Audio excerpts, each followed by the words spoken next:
9 জিলহজ থেকে 13 জিলহজ আসর পর্যন্ত যদি আপনারা 6টি আমল করতে পারেন, আপনাদের জীবনের যৌবনের চোখের গুনাহ, জবানের গুনাহ, হাতের গুনাহ, পায়ের গুনাহ, জানা অজানা, শিরকি বেদাতি, জেনা ব্যভিচারের সমস্ত গুনাহ আল্লাহ রাব্বুল আলামিন মাফ করে দিয়ে আপনাকে নিষ্পাপ মাসুম করে দিবেন। প্রিয় দিন মুসলমান ভাই বোনেরা, এই গুরুত্বপূর্ণ আইএমএ তাশরিকের 5 দিনে আপনি 6টি আমল করুন। যারা বিপদে আছেন বিপদ আপদ দূর হবে, যারা হতাশা আছেন হতাশা দূর হবে, যারা ঋণগ্রস্ততায় ভুগতেছেন, কষ্ট পাচ্ছেন, কোনো ঋণ পরিশোধ করতে পারতেছেন না, তাদের ঋণ পরিশোধ হবে। সর্বকথা হলো সকল সমস্যার সমাধান হবে ইনশাআল্লাহ, যদি আপনারা একমাত্র আল্লাহকে খুশি করার জন্য এই 6টি আমল করতে পারেন আইএমএ তাশরিকের এই 5 দিনে, 9 জিলহজ থেকে 13 জিলহজ পর্যন্ত। প্রিয় মুসলমান ভাই বোনেরা, যদি আপনারা জানতে চান, শিখতে চান কোন 6টি আমল, তাহলে আজকে গুরুত্বপূর্ণ আলোচনাটি শুরু থেকে শেষ পর্যন্ত মনোযোগ সহকারে শুনতে হবে। আল্লাহ রাব্বুল আলামিন আপনাদেরকে আজকের গুরুত্বপূর্ণ আলোচনাটি শোনার, এই 6টি আমল শিখার, এই 6টি আমল করার তৌফিক দান করুন। সকলে বলি আল্লাহুম্মা আমিন। প্রিয় মুসলমান ভাই বোনেরা, এই 6টি আমলের মধ্যে 1 নম্বর আমলটি হচ্ছে আইয়ামে তাশরিক, অর্থাৎ তাকবীর তাশরিক আদায় করা। এই তাকবীর তাশরিক আদায় করা প্রত্যেক মুসলমানের উপরে ওয়াজিব। কখন, কতবার আমরা আদায় করব, মনোযোগ সহকারে। এই তাকবীর তাশরিকটি হচ্ছে আল্লাহু আকবার, আল্লাহু আকবার, লা ইলাহা ইল্লাল্লাহু, ওয়াল্লাহু আকবার, আল্লাহু আকবার, ওয়ালিল্লাহিল হামদ। এই তাকবীর তাশরিক 9 জিলহজ ফজর থেকে শুরু হবে, 13 জিলহজ আসর পর্যন্ত প্রত্যেক ফরজ নামাজের পরে পুরুষেরা উচ্চ আওয়াজে এই তাকবীর তাশরিক একবার বলা, আর মহিলা নিম্ন স্বরে এই তাকবীর তাশরিক একবার বলা হচ্ছে ওয়াজিব। আমরা 3 বার পড়ব ইনশাআল্লাহ প্রত্যেক ফরজ নামাজের পরে। ফজরের নামাজ, জোহরের নামাজ, আসরের নামাজ, মাগরিবের নামাজ, এশার নামাজ, অর্থাৎ 5 ওয়াক্ত ফরজ নামাজ আদায় করার পরে আমরা ডানে সালাম ফিরে সাথে সাথে এই তাকবীর তাশরিক আদায় করে নেব ইনশাআল্লাহ। মোট 5 দিন আদায় করব। তাকবীর তাশরিক যদি কেউ ইচ্ছাকৃত আদায় না করে সে গুনাহগার হবে, কারণ তাকবীর তাশরিক আদায় করা কি ওয়াজিব। কেউ যদি ভুলবশত তাকবীর তাশরিক আদায় করতে পারলো না, ভুলে গেল, তখন কি করবে? তার করণীয় কি? তার করণীয় হলো যখনই স্মরণ হবে তখনই আদায় করে নেবে, আর আল্লাহ তাআলার কাছে ক্ষমা চাইবে। আল্লাহ গো, আমি আর কখনো ভুল করব না, আল্লাহ ভুলবশত আমি পড়ি নাই, এখন পড়তেছি, আমার তাকবীর তাশরিক তুমি কবুল করো। শয়তান পড়তে দিবে না, শয়তান ধোঁকায় পড়বেন না। আজ থেকে নিয়ত করুন যে আমি এই 5 দিন তাকবীর তাশরিক আদায় করবই করবো ইনশাআল্লাহ। আল্লাহ তুমি আমাকে তৌফিক দিও, আল্লাহ তাআলার কাছে সাহায্য চান। প্রিয় মুসলমান ভাই বোনেরা, এই তাকবীর তাশরিকের করুণ ইতিহাস রয়েছে। কেন আল্লাহ তাআলা আমাদের উপর ওয়াজিব করেছেন তাকবীর তাশরিক?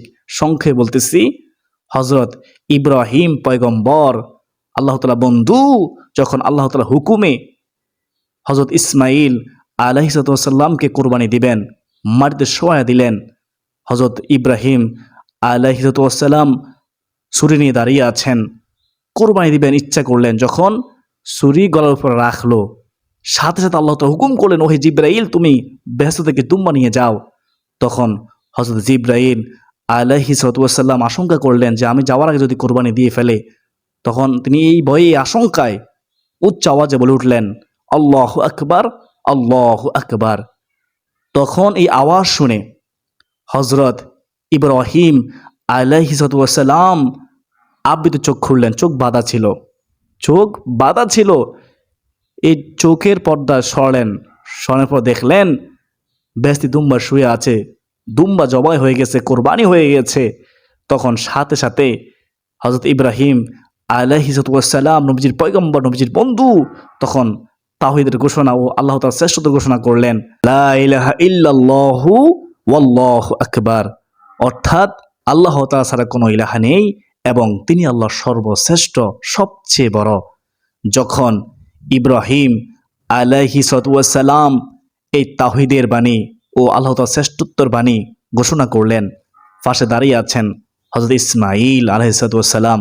তখন বাবার মুখে তাওহীদের বাণী এবং আল্লাহ তাআলার শ্রেষ্ঠত্বের বাণী শুনে সাথে সাথে তিনিও বলে উঠলেন উচ্চ আওয়াজে, আল্লাহু আকবার ওয়ালিল্লাহিল হামদ, আল্লাহু আকবার ওয়ালিল্লাহিল হামদ। যার অর্থ হলো তিনি আল্লাহ সর্বশ্রেষ্ঠ, সবচেয়ে বড়, সমস্ত প্রশংসা আল্লাহ তাআলার জন্য, ওয়ালিল্লাহিল হামদ। এই তিনজনের আল্লাহ তাআলার ফেরেশতা হযরত জিবরাইল আলাইহিস সালামের বাণী এবং দুজন নবীর বাণী আল্লাহ তাআলার কাছে এত পছন্দনীয় হয়েছে, কিয়ামত পর্যন্ত সকল উম্মাহর উপরে এই তাকবীর তাশরিক বলা ওয়াজিব করে দিয়েছেন। 9 জিলহজ ফজর থেকে 13 জিলহজ আসর পর্যন্ত এই 5 দিন প্রত্যেক ফরজ নামাজ। বলুন না সুবহানাল্লাহ। তো প্রিয় মুসলমান, আমরা 1 নম্বর আমলটি জানলাম। 9 জিলহজ থেকে 13 জিলহজ পর্যন্ত আমরা প্রত্যেক ফরজ নামাজের পর একবার করে তাকবীর তাশরিক আদায় করব ইনশাআল্লাহ।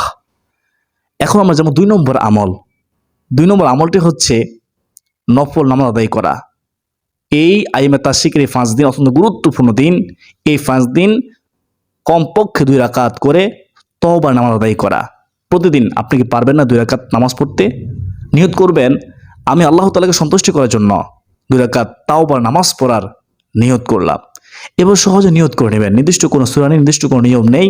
আপনি অন্যান্য সময় যে নিয়মে যেভাবে নফল নামাজ পড়েন ঠিক সেইভাবেই এই 2 রাকাত তওবার নামাজ পড়ে নেবেন। তবে নামাজ পড়তে হবে খুশু খুদুর সাথে, মনোযোগ সহকারে, তাড়াহুড়ো করা যাবে না। প্রিয় দিনের মুসলমান ভাই বোনেরা, কখন পড়বেন? নামাজের 3টি নিষিদ্ধ সময় ছাড়া বাকি যে কোনো সময়ে আপনারা প্রতিদিন এই 5 দিন 2 রাকাত করে তওবার নামাজ পড়ে নেবেন। আশা করি সকলে বুঝতে পেরেছেন। তো আমরা 2 নম্বর আমল জানলাম, প্রতিদিন 2 রাকাত করে তওবার নামাজ পড়া। এখন আমরা যেমন 3 নম্বর আমল, 3 নম্বর আমলটি হচ্ছে দুরূদ শরীফের আমল করা। প্রতিদিন আমরা দুরূদ শরীফ পড়ে থাকি সকাল সন্ধ্যায়, ফজর পর 10 বার পড়ি, মাগরিব পর 10 বার পড়ি। তো আপনারা প্রতিদিনের মতো এই 5 দিনও ফজর পর 10 বার, মাগরিব পর 10 বার পড়বেন এবং আপনারা সারা দিনে রাতে আপনারা যত বেশি পারেন দুরূদ শরীফের আমল করবেন। সাল্লাল্লাহু আলাইহি ওয়াসাল্লাম, সাল্লাল্লাহু আলাইহি ওয়াসাল্লাম মুহাব্বতের সাথে পড়বেন। যে যত বেশি দুরূদ শরীফ পড়বে সে তত বেশি রাহমাতুল লিল আলামিন নবীজি নিকটবর্তী থাকবে হাশরের ময়দানে। নবীজি সাল্লাল্লাহু আলাইহি ওয়াসাল্লাম তার জন্য সুপারিশ করবেন হাশরের ময়দানে, তার সাথে মুসাফা করবেন হাশরের ময়দানে। রাসূলুল্লাহ সাল্লাল্লাহু আলাইহি ওয়াসাল্লাম তাকে কাউসার পিলাবেন। বলুন না সুবহানাল্লাহ। দুরূদ শরীফের আমল করলে আল্লাহ তাআলা এত খুশি হয়, সাথে সাথে 10টি গুনাহ মাফ করেন, 10 গুণ সম্মান বৃদ্ধি করেন, 10টি রহমত নাজিল করেন। দুরূদ শরীফের আমল না করলে কোনো আমলই কবুল হয় না, জ্বলন্ত অবস্থায় থাকে। তো আমাদের প্রত্যেকে উচিত হবে বেশি বেশি করে দুরূদ শরীফ পাঠ করা। তো আমরা 3 নম্বর আমলটি জানলাম, দুরূদ শরীফ পাঠ করা বেশি বেশি করে। 4 নম্বর আমলটি এখন আমরা জানবো। 4 নম্বর আমলটি হলো ইস্তিগফার। আস্তাগফিরুল্লাহ, আস্তাগফিরুল্লাহ, আস্তাগফিরুল্লাহ বেশি বেশি করে পাঠ করা। ইস্তিগফার আমল অত্যন্ত দামি আমল। ইস্তিগফার আমল করলে আল্লাহ তাআলা ওয়াদা করেছেন, ফাকুলতু আস্তাগফিরু রাব্বাকুম ইন্নাহু কানা গফফারা ইউরসিলিস সামাআ আলাইকুম মিদরারা ওয়া ইউমদিদকুম বিআমওয়ালি ওয়া বানিন ওয়া ইয়াজআল লাকুম জান্নাতি ওয়া ইয়াজআল লাকুম আনহারা। আল্লাহ তাআলা ওয়াদা করেছেন আল্লাহ তাআলা গুনাহ ক্ষমা করে দিবেন। আল্লাহ তাআলা ওয়াদা করেছেন আল্লাহ তাআলা উপকারী বৃষ্টি দিবেন বৃষ্টি প্রয়োজন হলে। আল্লাহ তাআলা ওয়াদা করেছেন সন্তানের প্রয়োজন হলে সন্তান দিবেন, রিজিকের প্রয়োজন হলে রিজিক দিবেন, অভাব দূর করে দিবেন। আল্লাহ তাআলা ওয়াদা করেছেন জান্নাত দান করবেন, শরীরের শক্তি বৃদ্ধি করে দিবেন, অলসতা ক্লান্তি অবসাদ দূর করে দিবেন। আর রাসূলুল্লাহ সাল্লাল্লাহু আলাইহি ওয়াসাল্লাম বলেছেন, ইস্তিগফার যদি কেউ বেশি বেশি করে পাঠ করতে পারে মহান আল্লাহ রাব্বুল আলামিন 3টি পুরস্কার দান করবেন। 3টি পুরস্কার কি? 1 নম্বর হচ্ছে যত বড় কঠিন বিপদে থাকুক না কেন বিপদ থেকে মুক্তির পথ আল্লাহ তাআলা মুক্ত করে দিবেন। 2 নম্বরে সকল ফেরেশতানি হতাশা দুশ্চিন্তা দূর করে দিবেন। 3 নম্বরে আল্লাহ রাব্বুল আলামিন এত খুশি হয় ইস্তিগফার করলে গায়েবী রিজিক তাকে দান করবে। অকল্পনীয় উৎস থেকে রিজিক আসবে যা সে কখনো কল্পনা করেনি, কল্পনার বাইরে। সুবহানাল্লাহ, অবশ্যই রিজিক পাবে, কোনো সন্দেহ নেই, কেননা রাসূলুল্লাহ সাল্লাল্লাহু আলাইহি ওয়াসাল্লাম বলেছেন। তো এই গেল 4 নম্বর আমল। 1 নম্বর আমল কি? তাকবীর তাশরিক আদায় করা। 2 নম্বর হচ্ছে নফল আদায় করা, 2 রাকাত তওবার নামাজ প্রতিদিন। 3 নম্বর হচ্ছে দুরূদ শরীফ পড়া। 4 নম্বর হলো ইস্তিগফার পাঠ করা। এখন আমরা যাব 5 নম্বর আমল। 5 নম্বর আমলটি হলো এই পরিপূর্ণ দোয়াটি পাঠ করা।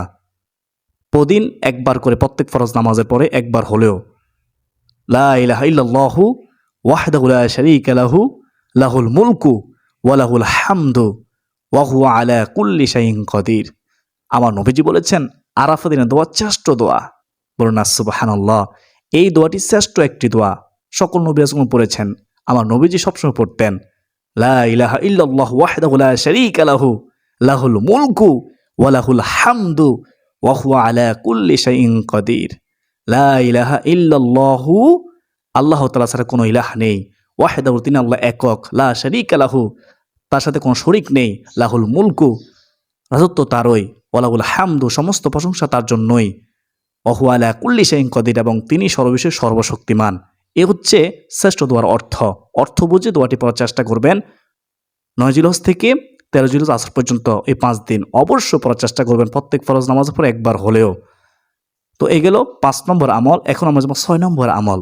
6 নম্বর আমলটি হচ্ছে আমরা ইসমে আজমটি, আল্লাহ তাআলা গুণবাচক নামটি আমরা বেশি বেশি করে পড়ার চেষ্টা করবো ইনশাআল্লাহ।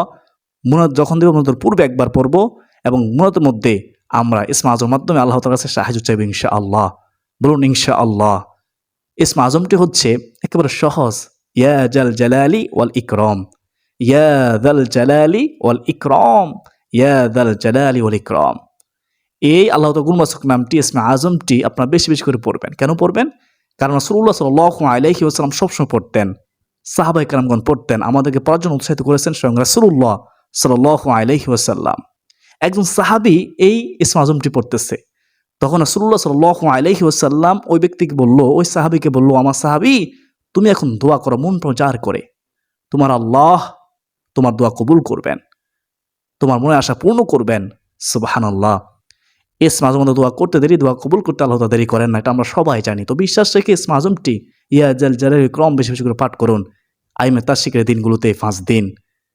প্রিয় মুসলমান ভাই বোনেরা, এ হচ্ছে 6টি আমল। আল্লাহ রাব্বুল আলামিন আমাদেরকে আইমে তাশরিকের দিনগুলোতে 5 দিন 9 জিলহজ থেকে 13 জিলহজ আসর পর্যন্ত এই 6টি আমল করার তৌফিক দান করুন। সকলে বলি আল্লাহুম্মা আমিন। নিজেও 6টি আমল করবেন এবং অপরকে আমল করার জন্য সুযোগ করে দিবেন। এই ভিডিওটি শেয়ার করে দিই ইনশাআল্লাহ। আপনি কল্পনা করতে পারবেন না আপনার একটি মতো শেয়ারে কতজন মানুষ 6টি আমল করার সুযোগ পাবে, তাই অবশ্যই শেয়ার করে দিবেন। আজকে পর্যন্ত সকল সুস্বাস্থ্য কামনা করে বিদায় নিচ্ছি। ওয়া মা আলাইনা ইল্লাল বালাগ। আসসালামু আলাইকুম ওয়া রাহমাতুল্লাহি ওয়া বারাকাতুহু।